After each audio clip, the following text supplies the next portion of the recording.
This month's Learning Now TV Charity Learning Consortium interview is with a rising star. Although Shanice McBean has been in learning and development for 10 years, recently moved over to Prostate Cancer UK.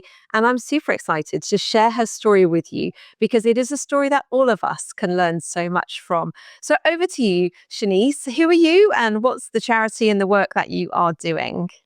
Yeah, thank you so much for having me, Michelle. So I'm Shanice McBean. I work for Prostate Cancer UK. Prostate Cancer UK is an incredible organisation that's focused on saving men's lives and really improving the playing field for prostate cancer in the United Kingdom. And it delivers a lot of incredible work, a lot of impact. And my role has been to come in and support our colleagues to be the best possible colleagues they can be, focusing on their learning and the development and their aspirations, that kind of holistic learning package. So yeah, we've done a lot of great work over the first year in my role, which I'm really excited to talk about today. Excellent. Well, I heard that when you first arrived, there wasn't so much of a learning offer. It was quite typical in organisations with sort of click next e-learning and that kind of, not such focused resources. And I'd really love to hear a little bit more about how you've set up Prostate Cancer UK for good results, which are strategically impactful and, sort of that firm foundation. So how have you gone about that, Shanice? Yeah, I think it's a really great question. And I think the first thing I'd say is you have to be really staged in your approach. There's limited time in an organization, there's limited capacity. So you have to think, I think, quite carefully about what you start with. So for us, it was really a case of trying to understand what the key issues with our learning culture and learning offer were, and really setting those solid foundations. So when I first started in the organization, I made sure to have quite a few in-depth conversations with heads of department, managers, our leadership team, our people networks, our HR business partners, to try and get a sense of what were the kind of major anxieties in the organization and what people were excited about. And I think that really gave me quite a clear sense of what we needed to do to create a really solid basis to then build an exciting, vibrant learning culture on top of. I think at Prostate Cancer UK, that very much looked like manager competency, but there were also cultural issues, as you mentioned earlier, around kind of, e-learning and things like that. I think the issue that we had with e-learning was that it was so boring, so long, and so kind of in many ways the content wasn't always relevant to the roles that people were actually doing, that it was giving learning a bad reputation. So early on for me, there was a cultural piece there. How do we make people excited about learning? How do we make people interested in their development? And then alongside that, there are also kind of systems things. How do we make the most of our data so that we're really delivering strategic impact for the organization? So I think those three areas were really foundational for our work and have now allowed us to build an offer that's really exciting, really vibrant, but also the key thing is delivers strategic impact. What you're describing there is a sort of masterclass in consultative learning and development. You've really gone out to your stakeholders, understood the organisation that you've just walked into, and that opportunity to kind of, keep your ear to the ground, let's say. How did those conversations go down? What were you actually talking about? Because I think there's a lot of people in learning who are the traditional kind of order takers. Please, can we have another e-learning course? Please, can we go on a course? And yet we're still talking about this. I mean, I've talked about this for 10 years now about how we've taken on board people's instructions, but we haven't had the courage perhaps, or we haven't had the words or the questions to be able to go out to the business like you seem to have done. What were you talking about in those conversations with your heads of and people like that? Yeah, I love this question. And I think it was really about being a safe space for people to genuinely talk about the things that maybe they found problematic, were anxious about, thought weren't working so well.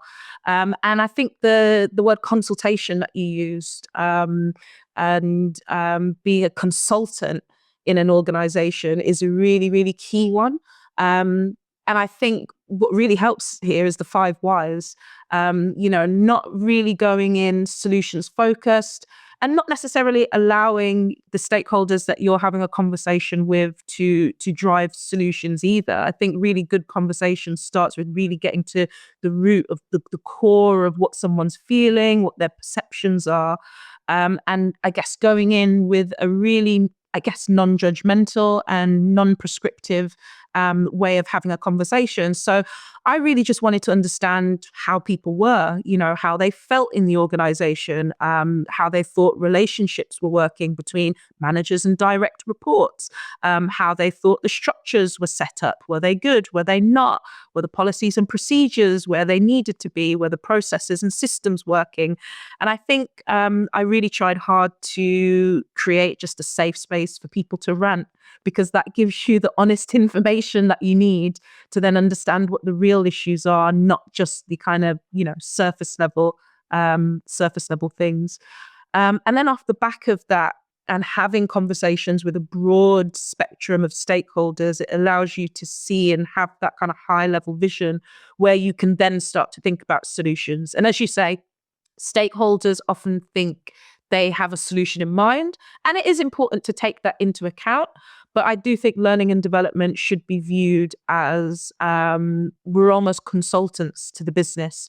We have expertise in terms of, what is the best learning intervention to get the outcome, the impact, the behavior change that you want to see. And so we take all of that information and we start to come up with possible solutions to test and to drive that change. So can you talk us through, Shanice, a little bit of what solution did you come up with? You said you had very boring e-learning, so I'm assuming, but we don't like to assume, but I'm assuming that you changed that, did you? Yeah, we did. So part of the problem was the content that we were using for our mandatory courses were all off the shelf. And for an organization that's really fast paced, really focusing on saving men's lives, that had its place. But I think over time, what that meant is people's experience of learning, people's perceptions of what learning and training were quite negative. So we had to completely shift that. In some ways, it wasn't even about the content, it was about the experience. And we had to make sure that learner experience was top notch. So some of the things that we did was we brought this learning completely in-house, which took many, many months of development. But I think it was the right thing to invest in that particular project, even though, it's quote unquote just e-learning. We were able to design 4 bespoke courses that were completely branded. So they felt familiar to people, they felt comfortable to people. We introduced some quite fun techniques. So there was our Easter egg called Nigel. And for listeners who don't know what an Easter egg is, it's basically a design feature where you're almost, the designer is having a fun interaction with the people who are doing the course, the learner. So in our case, it was a little one of our icons that would pop up when you got a correct answer, and he'd make a noise and he'd pop up and he'd do a little dance and then he'd disappear off the screen. And then we would test people at the end of the course to see if they could spot how many times Nigel popped up in the course.